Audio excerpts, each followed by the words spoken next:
Muck Bowl, Muck Bowl, Muck Bowl. The muck is entitled for the dark, rich soil in which the vast sugarcane fields in this area grow. Very sweet, very large. For the vast fields, as you drive down State Road 80, you'll see these large black fields. Look, they've been burned, but that is actually the muck for which this game is entitled tonight that allows the sugarcane to grow in this area. Back to you guys. All right, thank you, Joel.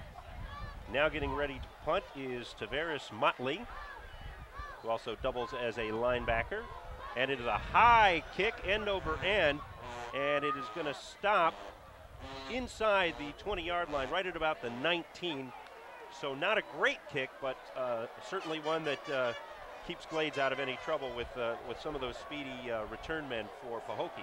Well, I thought it was a very serviceable kick, Bill, because he kicked the ball pretty high, Dan, and it's right into that 20-mile-an-hour wind.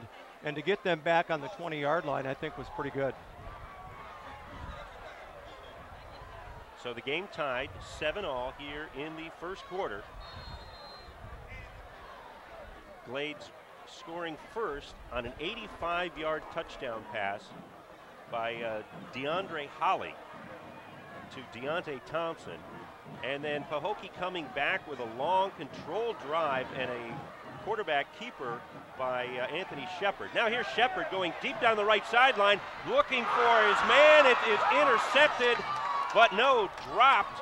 That was number 28, Lorenzo Greenwich, who had the ball in his hands, but he could not maintain control when he hit the ground. Yeah, but you want to draw up how to play defensive back in high school football. This is as good as it gets. Lorenzo's running foot for foot with the receiver. He sees the ball in time. He gets airborne. I think the wind got him a little bit, and that's why he didn't catch it. But that's big time right there. Most of the players I have wouldn't have been to the 30-yard line by that time. Well, Lorenzo is listed as a running back on the roster. We hope it's correct, but if not, it's not our fault. So, 2nd and 10 now for Pahokee. Here's Shepard. The give is around the left-hand side, and he is going to be caught right at about the line of scrimmage. A Glades Central player loses his helmet, and we also have a flag on the field. I think it's going to be a holding call, but it's really interesting, Dan, to me to see the differences in the defensive philosophy. Glades Central has got an 8-man front, and they're going to blitz and come with people, and Pahokee's sitting back in more of a vanilla front, playing pass coverage. So it's just two different philosophies, and they're both sound. It's just a different way to play. So it, not exactly sure. They haven't marked off the penalty yet. He's still talking to the captain for the Glades Central defense. All right. So we are assuming the penalty is on Pahokee, possibly a holding call. Trying to figure out whether they're going to accept it or decline it. They're going to accept it. So that will back them up 10 more yards and bring up a 2nd down and 20. And a difficult situation here for Pahokee. Don't want to make a mistake in this part of the field against a very quick and talented Raiders defense. Yeah, I'm not going to second guess. You move them back 10 yards. If you get a fumble here, of course, you're right in the backyard. So we'll see what happens. There's the snap. The give is a conservative one up the middle, but not much room there for Willie Jenkins. Maybe a yard.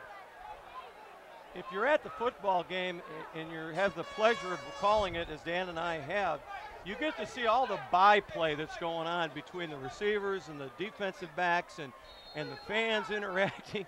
It's really something. It's the most exciting high school football game I've ever seen. It reminds me a little, and I have to go back to my high school days at Riverview, when Sarasota Sarasota High and Riverview would meet in the annual Turkey Bowl, and the stadium would get very filled up like this. But it is something else. All right, 3rd down now. Rolling out to his left is Shepard. Over the middle, he's got a man, but he only gets one hand on it. That was the tight end again, Kavensky McGee, the senior, who made a nice catch earlier in the game, but could not pull that one down. He was covered pretty well by 2 defensive backs. Yeah, the free safety for Glades Central, that's Keon Jackson, was right with the tight end. They saw that, but again, they set the tight end deep down the middle. I think if they come underneath more in the 10 to 15 yard route, they'll have more success with that. So Travis Benjamin is deep to receive the punt for Glades Central. And here the kick comes end over end, and it's over his head. Now, did he touch that ball? Well, he touched it now because he's picking it up. He's fumbling it. He can't get on it. And it looks like Pahokee is going to get on the ball. No. And no, they do not. They do not. Miraculously, Glades Central came up with that football. I cannot believe it, because Benjamin just could not find the handle and then was hit by 3 Pahokee players. Who came up with it? Did Benjamin come back up with it? Benjamin ended up with the football, and only through the grace of a good bounce did he end up. But we preach to punt returners.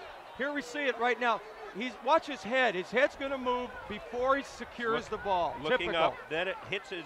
And somehow and it bounces right back to him. It goes back to him, and he's on the ground, and that's dead right there. A huge break for Glades Central. Absolutely.